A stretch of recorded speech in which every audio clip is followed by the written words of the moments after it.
the people who have the most on the line to lose is our military spouses. And a lot of times we forget about that, right? We're so focused on the mission and this and that, but we don't focus on the support element of who's back supporting us. And if we get injured, if we get killed, who's the one that's going to have to take on that burden and take that on and continue with probably the most important things in our life, and a lot of times that's our children.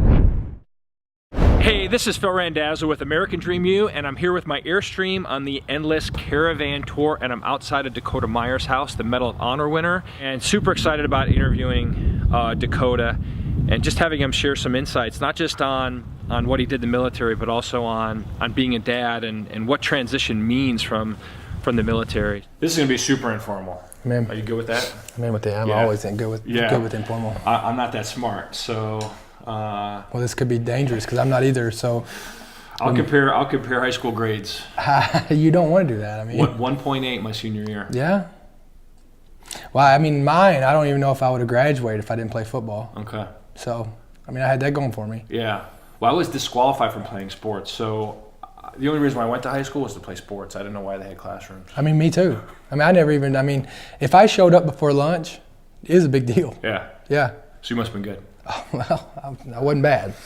Well, let's talk about high school, because I did a lot of research on you, and first off, I'm just honored to even be sitting here, and especially in your home. And this is such a beautiful place, and you have these things hanging on your wall, which we bought, and we'll put links to all that stuff. It's just, and then you told me this morning you did it all yourself, which makes it even more special. So we'll share all that stuff. But talk to me about high school and football. And I listened and read some stories about you and your dad, and your dad it seemed like a tough, hard guy. Yeah, him and my grandfather. My grandfather, I didn't really know the extent of what my grandfather served until, after I'd been in the Marine Corps, right? I mean, I'd seen Marine Corps things, right? I'd seen, on the wall, like there's like a, his rank and stuff and a picture of him, but I never heard him even talk about it. And I didn't even really know what the Marines were, and so until afterwards, and he served in the Korean War. So my grandfather's by far, I would put him as the hardest man that's probably ever walked the face of the planet. Like it's, and then you take my dad was right next to him. I mean, my dad is, instrumental in just, who I am and what I'm known for this day, right? Like I'm just a product of my environment. And, so I grew up in a small town, Columbia, Kentucky. It's one of those towns where everybody knows everybody, right? It's one of those towns that, it's not very big. I mean, we used to ride our four-wheelers to wherever we wanted to ride, right? Like we'd ride it on the road, wherever, right? It was a form of transportation for us, right? I grew up in a small town, played football, sports, things like that. Right. So you probably couldn't get away with much. Oh, no. You had to be extra.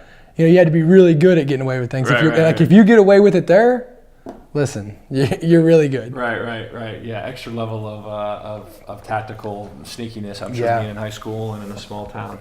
So talk to me about, because you're a dad. I am. Right, and so how does, from what your dad and your grandpa taught you, how does that relate to you being a dad? My dad, my father set the foundation for everything that I do, whether it's on the battlefield, that day, September 8, 2009, whether it's being, raising my two daughters, of being in my kid's life, right? I mean, I didn't know until I was 13 that I was adopted, and my father had adopted me. And so, I didn't really understand or appreciate that, whenever I'm 13 years old, right? It's more of a, well, you kind of go through your mind of like, well, why the hell would I have to be adopted, right? But looking back now, being a father myself, it's hard enough to get people to raise their own responsibilities. But you to take him, it's just the type of character that, that my family has, that my dad, my grandfather, my uncles, it's to raise someone else's responsibility, to choose to raise someone else's responsibility is just, it blows me away, right? I mean, that's the type of character of where, what I was around my whole life. And, so my dad, I've never, my dad never complained about anything. My dad always, I can remember so many times he used to tell me, in high school, I always wanted, how kids are, they they're worried about keeping up with everybody else, right? Like it's like, well, this person has this, so I want this, Dad. I need this, I need this. And I can, I'll never forget so many times my dad, he would listen to it for a minute and then he'd be like, look, I don't give a shit what anybody thinks about me. We're not going to be in the cliques. We're not going to go, rub elbows with each other and try to pretend like we're this. We are who we are. And that's what we're going to do. And we're going to stand to that, whether it's right, we're going to stand for what's right, whether it's, even if it's not popular in the court of public opinion, right? And that's what, that is what he had drove into me of, taking accountability for your actions, being responsible for, you're going to mess up, but being responsible for it. These are the things that, was drilled into me. And so, when I had my daughters, it definitely wasn't the easiest thing, but especially with, having to fight just to get my name on my daughter's birth certificate, I had to fight for it, right? And, but it was the right thing to do. And, my daughters deserve a father like my father was. And so, that's why I've been so driven on ensuring that I am able to be in my kid's life the most that I can. And whenever I have them, like that's the thing, right? Like I get them week on, week off custody right now. I have a 2-year-old and a 1-year-old daughter. And I mean, it's not easy. I mean, it's not easy to go work all the time and then come home and, raise my 2 daughters by myself, right? Like, the weeks that I have them. I mean, I'm not raising them by myself.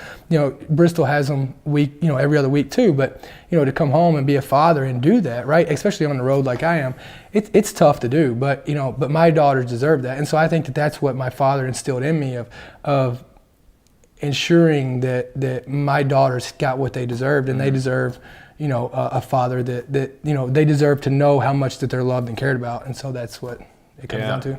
Yeah, being a father is tough, and it seems like you had a few issues right off the bat. Yeah, I mean, right off the bat. I found out my daughters were born on Twitter.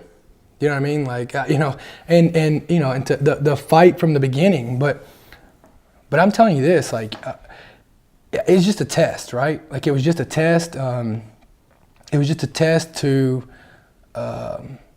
Probably the biggest test I've ever had in my life, right? But it was just a test of doing what's right. And, I got my daughters. I got them, week on, week off custody, 50-50. I went to a month-long class, before I got my daughters because I wanted to ensure that they had the best. I never want my daughters to go, I never want them to miss out on something because of my lack of putting the time and effort in, right? So I went to a month-long nanny school and became a certified nanny and infant care specialist so that I know, that way that they've got the best, right? I mean, I wasn't around kids before this, before I had daughters, but I never wanted them to go without it, right? And so that's what I try to do. I try to be the best that I can. I try to, you've got all these titles, but like, I've only got one title now. I'm just a dad. Yeah. That's it. Like, just a dad. That's it. I don't want to be anything else. I'm a dad, and that's all I need to be. Right. Well, let's talk about. Gosh, my wife's standing in the background. I didn't take a course.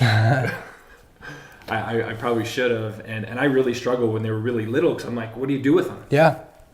I didn't even know how to hold them. I mean, it empowered me so much to do it, right? Like I went to, it was an online class, and you had to do all kinds of stuff. You had to like film yourself, like swaddling, right? Like you had to film yourself. Like I never forget like having to go buy a baby doll. Like buy like a plastic baby doll and getting swaddle blankets and having to learn how to swaddle, and show videos that I knew how to swaddle to pass to the next course, right? Wow. It was pretty intense. Wow. So I want to talk about that. So it seems like everything from when you were in Marine Corps sniper school to, you took everything serious. And you also always raised your hand and said, I'm in. Yeah. No matter what it was, I'm in. And when you found out you were a dad, it's like, I'm in. Yeah. I want to do whatever I can 100%. to make sure that that's your most important job.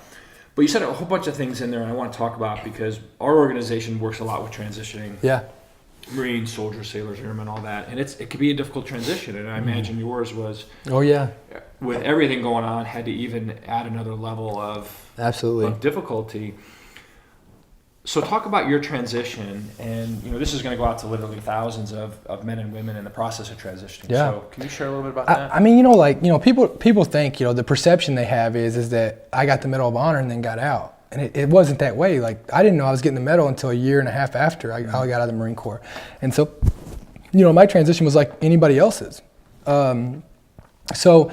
Yeah, I mean, I'm still transitioning. Like, I tell people all the time, like, I've been out since 2010 and I'm still working every day to be a better civilian and to transition better. Like, it's not, I think where everybody gets mixed up is transition is a process. It's not a moment in time, right? And so the expectations of it is like, that, well, I'm going to do it, execute on it, done, immediate results, boom, next, right?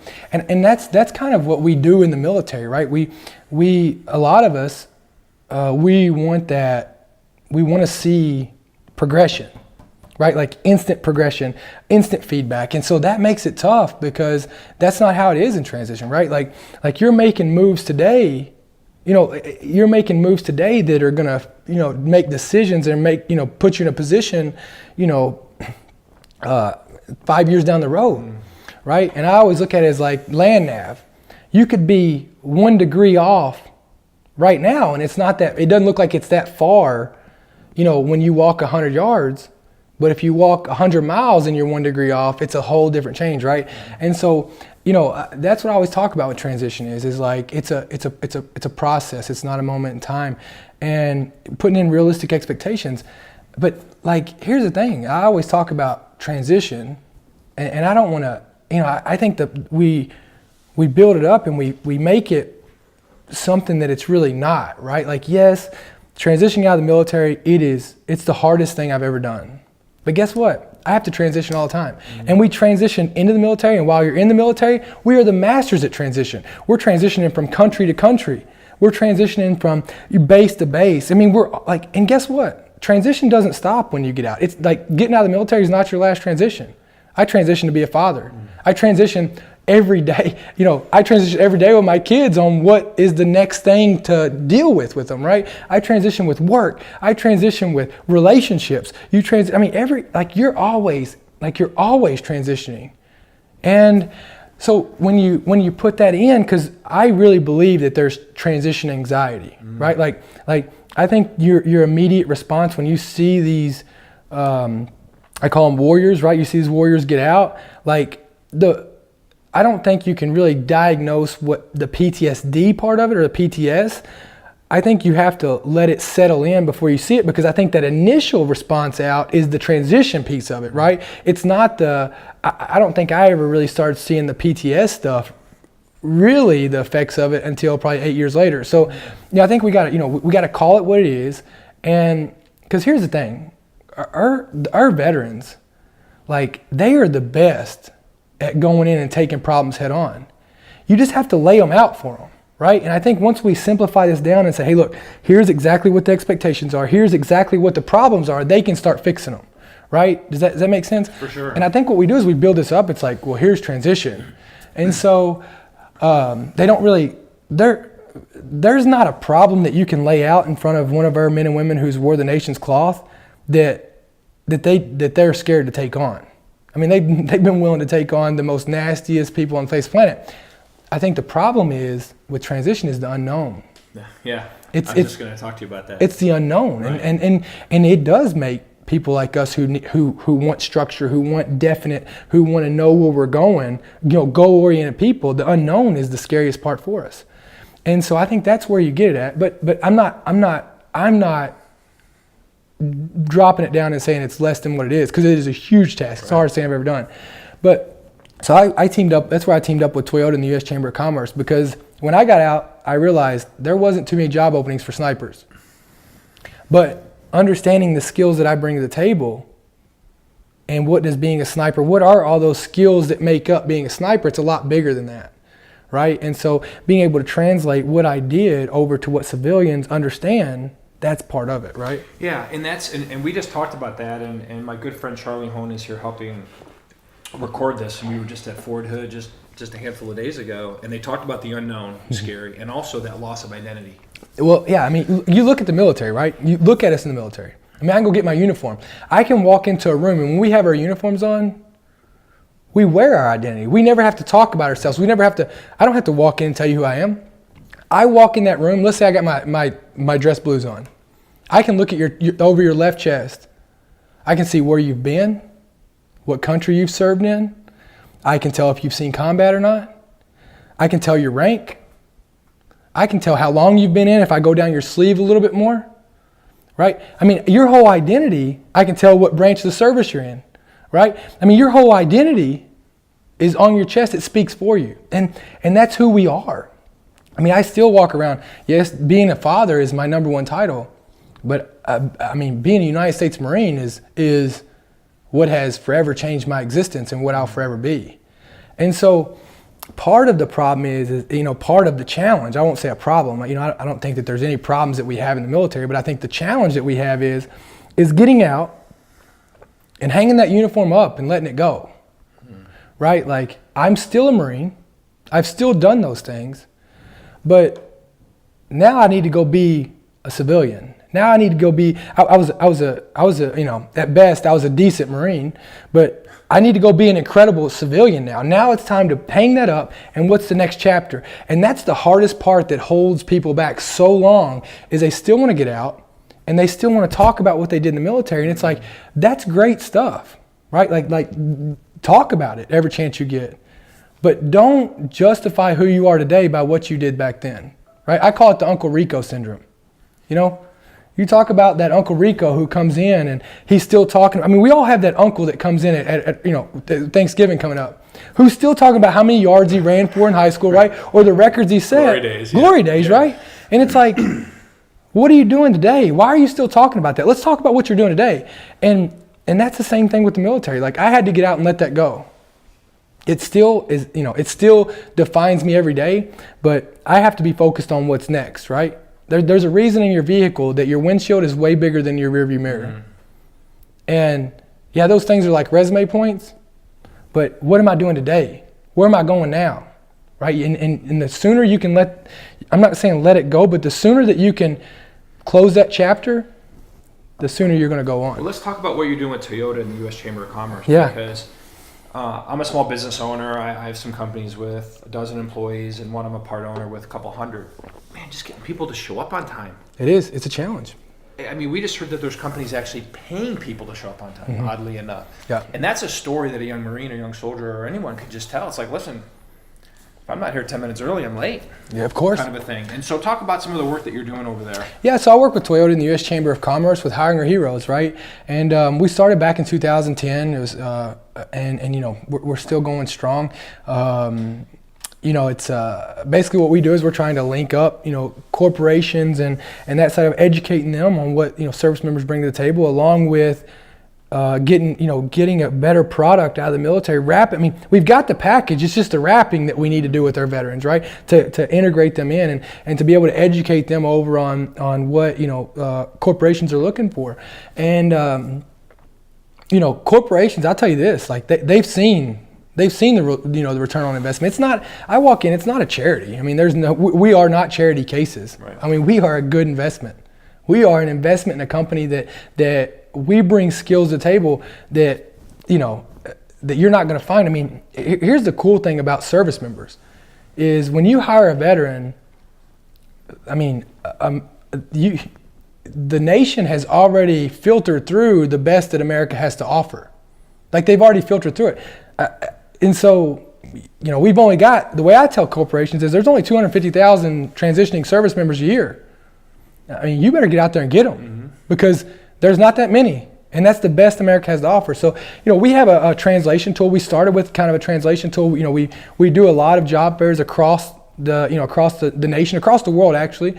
And we have a translation tool called resumeengine.org that basically what it does is it helps, because the first thing you have to do when you get out, if you can't walk in and talk about what you bring to the table, it's hard. And that's something we're not used to. So this translation tool helps build your resume. It gives you the framework of what does corporal's course mean to you or sergeant's course? What does that mean to a corporation, right? What is a sniper actually, right? I mean, would you think that a sniper would be good at Microsoft Office? You probably wouldn't. But if I break it down, I don't know how many Excel spreadsheets that I've had to do. I mean, I was having to do Microsoft PowerPoint. I was having to do PowerPoints to be able to give presentations for me to be able to go out and run a mission. Everyone in the military is an expert at PowerPoint. Communication. Right. You talk about logistics. Would you think a sniper would be good at logistics? I mean, what about resupplies that I was having to do out there, form resupplies, be able to get my stuff to me while I'm in a combat zone and stay clandestine to be able to still be able to run my mission? There's no corporation that's going to give me a logistical task that's more challenging than that. Right? So when you add, you knock these things down, and then on top of it, let's talk about this. I mean, someone who shows up on time, someone who's going to put the overall success of the organization that they're part of before themselves, who's willing to do whatever it takes. I mean, you're a small business owner. I mean, can you teach them everything else they need to know? I've got a veteran, running my office right now. And it's like, here's the mission, right? Here's the commander's intent. Yep. And I don't even have to tell her how to execute. I mean, that's it. That's what and right there is exactly what, I always tell corporations, like, if you have veterans come into your corporation and they can't be successful, I wouldn't blame it necessarily on the veteran. I would look in the mirror first as to what your operating procedures are, of how clear your communication is in there, and the way things are being ran, of task orientation, of the mission, of like, are you clearly communicating these things that are important to you? Because I can't think that if you are, that they're not going to be successful, because that's what drives them. And then on the backside of it, have you identified the purpose that they're truly serving to help others? Because if you can identify those three things, they're going to be successful. They are going to, and then on the backside of it, when you start having other people, I mean, here's what I see a lot of times, is that veterans come in and they're a threat to everybody else, right? They're a change to the culture. They're going to come in, they're going to hold people accountable, right? And that makes people uncomfortable. I mean, when I walk in, people call me an asshole all the time. I'm not an asshole, I'm just direct. And I'm just going to tell you, just because I don't tell you what you want to hear does not mean I'm an asshole, right? But that's what it's assumed as. And then those people get sectioned out, and then, they start corralling of, whoa, this person's going to come in and is really going to start shaking it up. And then they start, well, we can't have that, right? And that's what I see a lot. But, and then veterans get bored with it. Veterans come in and they get tired of showing up to meetings where they're 15 minutes early and everybody else comes in 15 minutes late, and they're like, well, why the hell am I continuing to do this, right? Like, if you're not going to hold them accountable for not showing up on time, why would I be here early for you? You know what I mean? And they're like, I'm out. And so, it's a challenge, and there's a balance, right? I mean, there's a balance, but I'm telling you, like, veterans can come in and can change the whole mindset and the whole way your organization runs, just by how they show up and who they are and how they carry themselves every day. Yeah. Well, let's talk about, and I know you've talked about this publicly, you had a dark period. Yeah. And I love the way you say you got out of that. Yeah. Right? It's like, okay, I made a decision. Yeah. I'm heading off. And so I would love to hear what you do every day. If you have a specific routine, or something you could share with the audience. I mean, you've gotta find a way to, look. I mean, it's hard every day. I mean, I've laid in that floor more nights than right over there, throwing up from anxiety attacks in the middle of the night, not knowing what I'm going to do tomorrow, right? I mean, it is a real thing. But you make the choice. You might not have the choice to have anxiety. You might not have the choice to have PTS. But what you do make is the choice every single day as to if you're going to have a great day or not. That's all you. If you have a bad day, go look in the mirror. It's because you made it a bad day. It's because you chose to have a bad day. And so I think that, there's too much of this victimization, right? Like, oh, I'm going to be the victim to PTS. No, I mean, PTS is a part of me, but it's not who I am. And so what do I do every day? I mean, I wake up every day with a purpose. I wake up every day with a goal, right? I mean, can I ask you a question? Do you set that purpose the night before? Yeah. You do, okay. I mean, but you have to know your why. Like, why do you get up every day? If you don't have a why, I mean, that's like getting on an airplane with no destination. Right. Like, I mean, I'm just going to jump on an airplane and go. I mean, that's what you're doing in your life. And so what's eventually going to happen if you have no destination in an airplane? How'd you come up with your why? I mean, your why changes. Like me, my why right now is I got 2 beautiful daughters. I mean, that's my why every single day, right? If I'm not going to wake up, I don't wake up for me. None of us are going to wake up for me, because if you do, that's where you go wrong. Right. But I mean, I wake up every day for my daughters, to be the best that I can for my daughters. Every decision I make is based on my daughters. And on top of it, I got 4 names I wear on my wrist, right? I mean, I don't wear my medal. I mean, I don't wear my medal around, because that medal is not who I am. You know what I mean? And I don't, there's not a medal that's gonna identify who I am, right? So I got 4 names on my wrist who I guarantee you, even on your worst day, they would give anything to trade you their day, right? And so I have an obligation to live a life that's worthy of the sacrifices that they made. And on top of that, I've got 2 beautiful daughters that rely on me to be their father. They deserve to know how much they're loved. And so those are my whys. And I believe in this, this country. I believe in people. Like, I've seen the worst that people can be. I've seen evil at its worst, and I've seen people at their best, right? And so I mean, any day that I don't wake up and make the most of what I'm doing, then what am I doing? Like, why am I here? Like, I'm just wasting the sacrifices that's been made on my behalf. And it is a choice every single day. So I get up in the mornings, depends on how the day's going, right? Depends on how I slept the night before. But I try to stay focused on others, right? Like, what can I do to help others? What can I do to give back? What can I do to make I get up in the mornings and I ask myself, what can I do to make the world just a little bit of a better place today? And if we all did that, I mean, the world it'd be an incredible place. And so that's what I try to do. I mean, I listen to Jocko sometimes, like when I'm telling you, when times get the toughest for me, I just listen to Jocko's good, right? I call Marcus up. I've got that team still. And we might not be together, we might not physically be in the same location, but, I surround myself with people who I don't even deserve, like, I'm just privileged to that they would even pick up my phone call, right?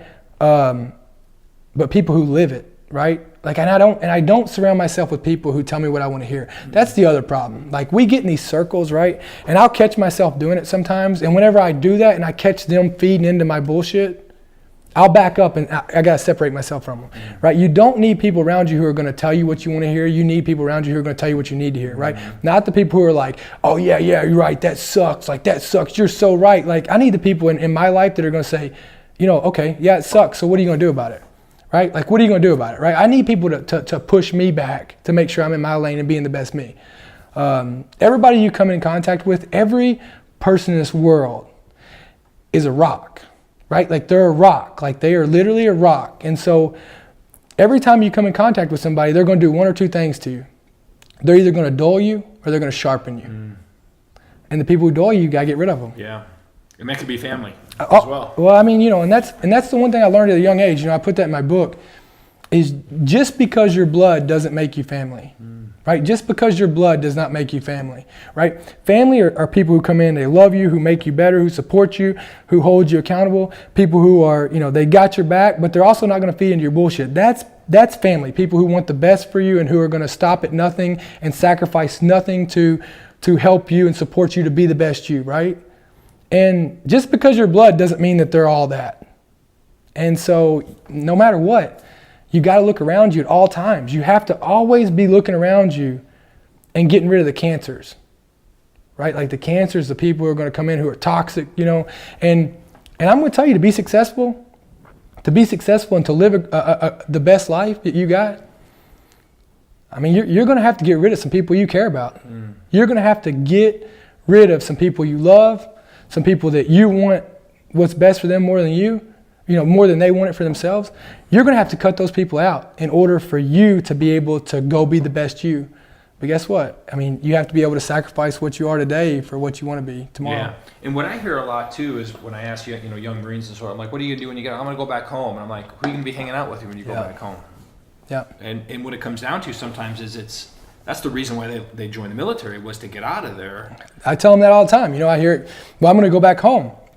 Well, didn't you leave home because you wanted to get away from home? Like, what are you going to go back and do back home? You're going to go back, get back in the same routine that you left. You're going. I mean, that's where we see a lot of problems, right? They go back there and they get in the same routine, and they're not around people that want to challenge them. They're around the people who are fun, right? And I have a lot of fun in what I do of getting better, but it's not all fun, right? I mean, going to the gym is fun, but there's a soreness, there's the challenge. I mean, you look at when you want to get better and you get in shape, right? Like that's what life is. Like, no matter how you apply it, it should be the same kind of concept, right? It's hard to get to the gym, right? Obviously, you go there and you've got people who are there with you sometimes, maybe a workout partner, maybe not. But to stay on that routine of getting better, it sucks. You're going to be sore. You're not going to want to get up. You're going to be tired, right? And if that's not the same, if all you're doing in your life is having fun, like, that ain't, you're not getting better. Right. So, and you talk about a lot about this in your book, and on your podcast too, by the way. We'll put links to both the book and the podcast. Just incredible stuff. Into the Fire and Own It. I think a lot of people do transition by themselves. They do. Versus how you train in the military, right? Yep. You don't do anything by yourself in the military. Yeah. So we always encourage them, go at this thing with your battle buddies and hold each other accountable, right? And I don't know what your thoughts are on that, but I mean, you should never. People weren't made to do stuff by themselves. Like that's not human nature.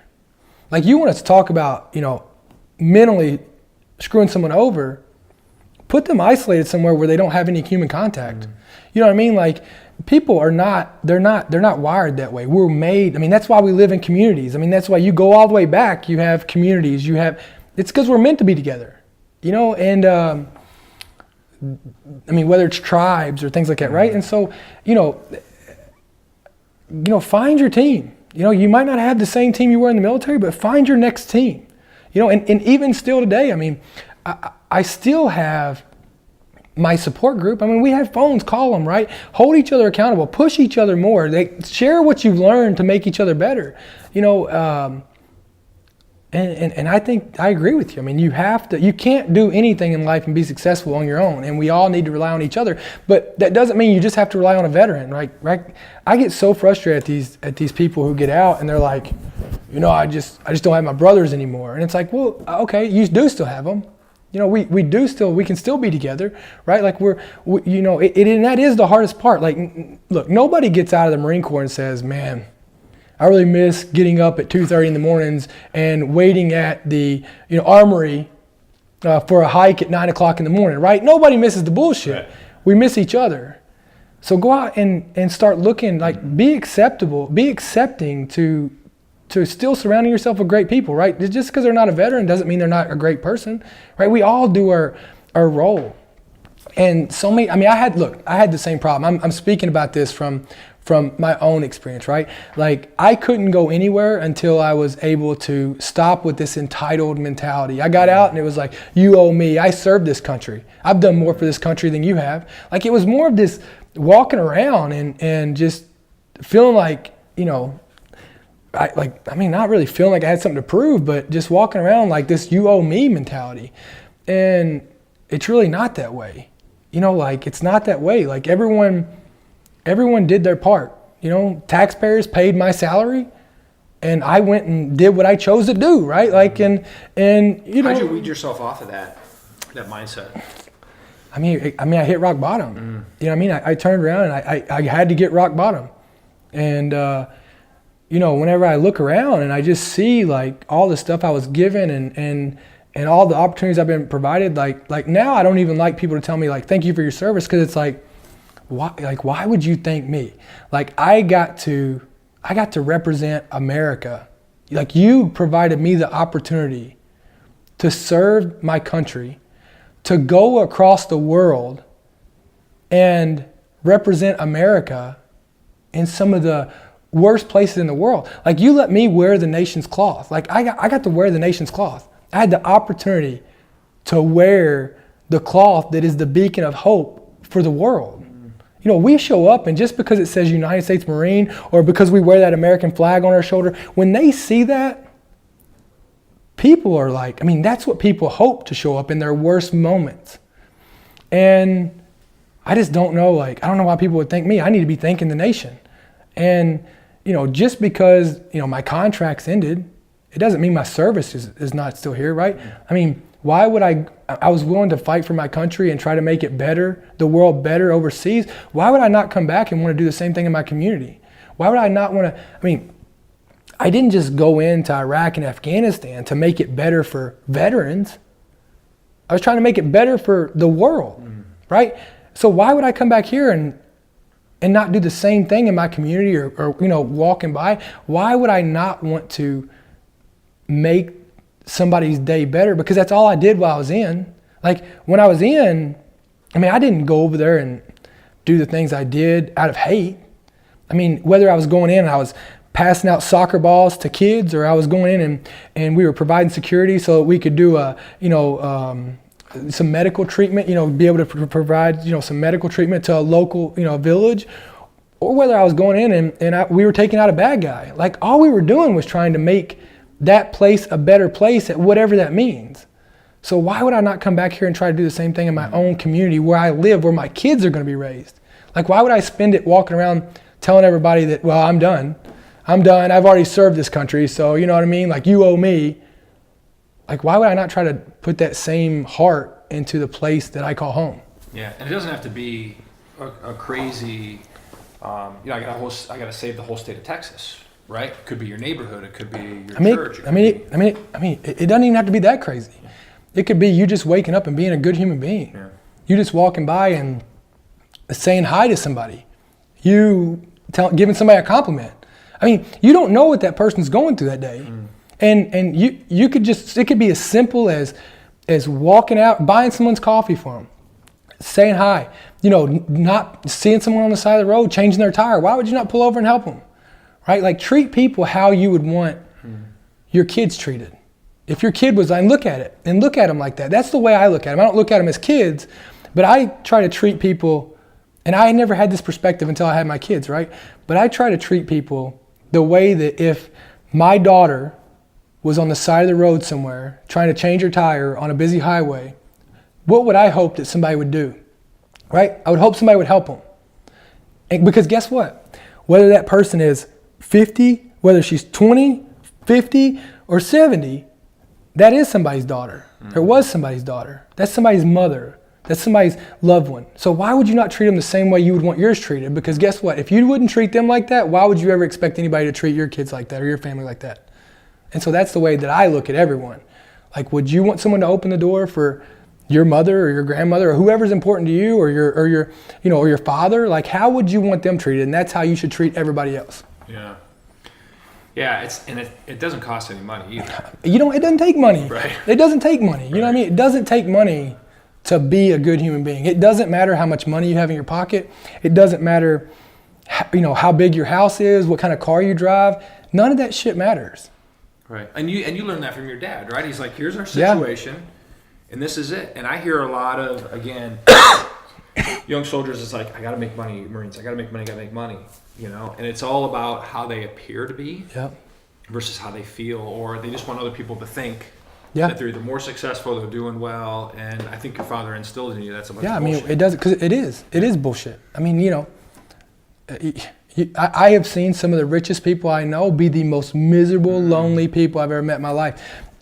There's nobody that's going to tell you that money is going to make you happy. Money will not buy you happiness, and money will not make you successful. Just because you have money does not mean you're successful, right? And I think that if the amount of money that's in your bank account is what you define success off of, you are going to be the loneliest person you've ever met. You'll never get there, because there's always somebody who makes more money, and you've never made enough money that you couldn't be broke tomorrow, and that's the thing, and at what cost, right? And I used to be driven by money. I used to be driven by it. It was like my fuel, right? Like it was like that challenge. Like, how can I get this next deal? Like, right? Like how can I knock this down? I want this much money in my bank account. And my daughters put it in perspective. My daughters, they couldn't care less of how much money they wake up with, right? I don't know. I always give the analogy. I could go buy $500 in toys for them today. I'll come home and I could pull all these nice toys out, and they'll play with the boxes. Right. They'll play with the boxes. Yeah. And if that doesn't give you perspective of what's really important, my daughters, no money is going to buy the amount of time of me being relevant in their life. They don't care how big this house is. They don't care what kind of car they ride around in. Like, they just want to know they're loved and they're appreciated. And that's what every human being on this earth, whether they want to admit it or not, they want to know they matter and that they're cared about. So, I mean, I was willing to go give my life on behalf of people I didn't even know. Why would you come back here and treat them like shit? Yeah. Well, and it sounds like you're a very present dad, right? When Yeah. you have your girls for the week, you're here. Oh, I'm dad. Right? And one thing that I did that I have a lot of regrets for is that I wasn't a present dad. Yeah. I was going after that money, right? My self-worth was based on my net worth. And so I'd be on my phone. It's like embarrassing. I watch videos and I see pictures of me on my cell phone with my kids at sporting events. Like, dick. Yeah. Yeah. So they didn't care. They didn't care how much money you had. No. Oh, but you know what? But being, but that goes back to, and I don't think it has nothing to do with the type of person you are. But what it goes back to is you didn't have a definite why, right? You didn't sit down and identify what your why was, right? Like, it was never clear. You know what I mean? Because I guarantee if you just sit down I'm not clear yet with my why, by the way. Well, every day it's a changing. But it's all seasons, right? I always say that you're only at 3 phases in life. There's only 3 phases in life that you're in at any point in time, whether it's today, tomorrow, or the next day. You're either going into the storm, you're in the storm, or you're coming out of a storm. That's it. That's it. Like that's it. Like there's the only three things that you'll ever be in life. It's never clear. Like the day that you think that you're going to have a clear sunny day, no, there's a storm coming, right? So you might as well become the storm, right? You might as well just be the storm, right? And the tattoos that I have on my arm, they tell the story of my life, right? On the bottom I have I am the storm, so it reminds me every day. It goes up, it's got a picture of me on the out, like I'm the lion on the outside, you've got the storm coming up in it, and on the inside it's me protecting my 2 daughters. Wow. And then you go on up, because this is what's good about my life today. And then you go on up and it tells the story of where I was at. This is a Marine, and it's got my 4 teammates that I lost inside the helmet, right? I mean, that's what we are. And, to be, here today, so I get all this. I get all this perspective. I'm a deep thinker, as I'm sure you can tell. I got it from a poem that Linda Ellis wrote called The Dash. And so I won't slaughter it here. I don't know it verbatim, but she talks about. She said I don't know if I read of a man or something like that, but it's talked about. I heard of a man or something like that that stood to speak at a funeral of a friend, right? Because that's where we're all going to be. We're all dying. We're all going to die. And if you want to talk about where success is at, like that's where you're going to know if you're successful. Is at your funeral. And I get this perspective because I've been to way too many funerals, right? And it said I stood at a man, or I heard of a man who stood to speak at a funeral of a friend. He read the dates on the tombstone from the beginning to the end. He first said the date of birth, and he read the following date with tears, but he said what matters most of all is the dash between those years.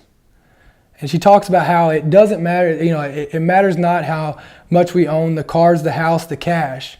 What matters is how we live in love and how we spend our dash. So there's only 2 days in your life that aren't 24 hours. That's the day you're born and the day you die. And they're really the 2 most irrelevant days in your life, right? Like it's the least amount of effort in your life. But what matters is that dash in between.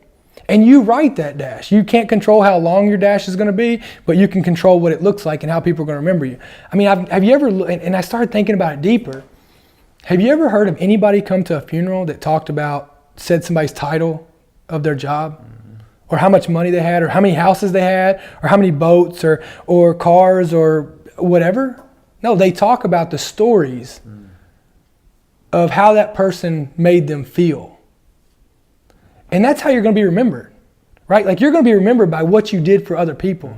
And the way to define success is what people say about you. Like what are they going to write on that piece of paper as they come up there to speak at the day that you are gone? What is your legacy? What are you going to be remembered as? Are you going to be remembered as some rich asshole who never did anything for anybody but yourself? Are you going to have people coming up there and speaking fake? Are you going to have people come up there and tell genuine stories of how you made the world a better place and how you made them better? Right? That's what matters. And that's what, that's what I want to do with my daughters, and that's what I want to do with people, right? I don't care what religion you are. I don't care if you're Republican or Democrat. I don't care about any of that. Like, people ask me, well, what's your political, which way do you vote, right? And I'm like, I'm red, white, and blue. That's it. Like, I'm red, white, and blue. And that's what defines me. And so, that's what we got to pull back to. We got to pull back to each other instead of worrying about all this shit that really doesn't matter. Right. And we spend a lot of time on shit that doesn't matter. We do. Yeah. I mean, you look at all the fears in your life. They're all made up. And somebody's profiting off of them. You look at, fear makes money. That's why the news is the way it is. Fear drives sales. And, why do you have insurance on your house? Right? You think about all these things that fear makes you do. Stress, anxiety. You look at it and 90% of the fears that you have, they're not even real fears. Yeah. They're not even realistic. And that's what's so sad about this world is, and I still struggle with it, but I think you have to be relevant in it and you have to, be conscious of it to be able to get rid of it and be able to recognize it and then go on, right? Yeah. Like, we really have no control of outside of our body. But we can control if we have a great day or we don't. Yeah. Yeah, and you got the Own the Dash t-shirt. Well, Dakota, I really, really appreciate this. And I know you were sick last week with the flu, and so for you to make some time for me. Thank you. I really appreciate this. And I want to thank Airstream too. And we'll jump out there and take a picture for me and my wife and my dog to cruise the country. Yeah. Meet interesting people like you. No, it's awesome. You and you are a very, very deep thinker. And I think just controlling your day and having that outcome at the end of the day going, did I have a good day or not? And then looking in the mirror, I think is really valuable. But again, I appreciate you. Oh, thank you. I'm not going to thank you for your service because you told me not to. It's but good. I appreciate you. No, thank you. And you can downplay what you've done, but I really love what you're doing now for the community and what you're doing for the U.S. Chamber of Commerce and partnering with Toyota. Helping, because I've been in this game for 5.5 years and the transition is difficult. And I think they start way too late, and I think they expect 100%. Something too soon. Yeah. And they're not patient. 100%.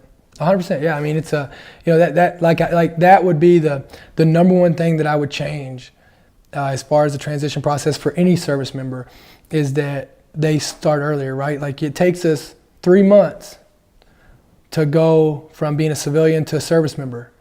Why is it only taking us a week to go from a service member back to civilian, right? I think that's the one thing that we have got to get better at of helping our veterans transition, because it's good business for America. It's good business for America. Well, they go back to their community and they become better citizens in their community. Well, and guess what? And you put these people who have fought and done everything, who've believed in their country enough to take our beliefs overseas to fight for it. Yeah. Imagine if we empowered them to be able to go do that in their communities. Like, why are we not teaching them how to go back in their communities to instill these values, the ways to do it, the same way that we taught us to go over to Afghanistan and Iraq or wherever we're serving at. Like, we take, what do we do before we go over? Culture training, the language. We spend 90% of our time understanding how the countries we're going into operate, work, live, communicate, what's important to them, so that we know how not to offend them, right? So we don't, things like that. Why are we not doing the same to integrate them back in their communities? Yeah, it doesn't make sense. Well, I'd love to talk to you more about that. And we have a whole bunch of online classes and all that stuff. I would love if you would have some time to share some of your ideas on transition 100%. And kind of lay it out, right? And express to them, be patient. Yeah. Be patient. right? And I get the stress, I get the anxiety about that, but they're trying to make things happen too quickly, and time's flying, right? We're at Thanksgiving. Yep. I mean, where's this year gone? Yeah. I mean, your daughter turned 2. You're probably like, wait a minute. Yeah, and she just turned 2 yesterday, and she's getting ready to turn 3 in December 23rd. Right. I mean, it's like it comes so fast. Yeah. But anxiety, a lot of the anxiety stuff like that, it comes from the fear of the unknown. And if we can start getting the fear of the unknown done, we can start empowering them to be, hey, here's what you're going to deal with. You start fixing the problem. Yeah, I appreciate you. So thank you so much, man. Thanks, brother. Thank you. Yeah, you Appreciate got it. it.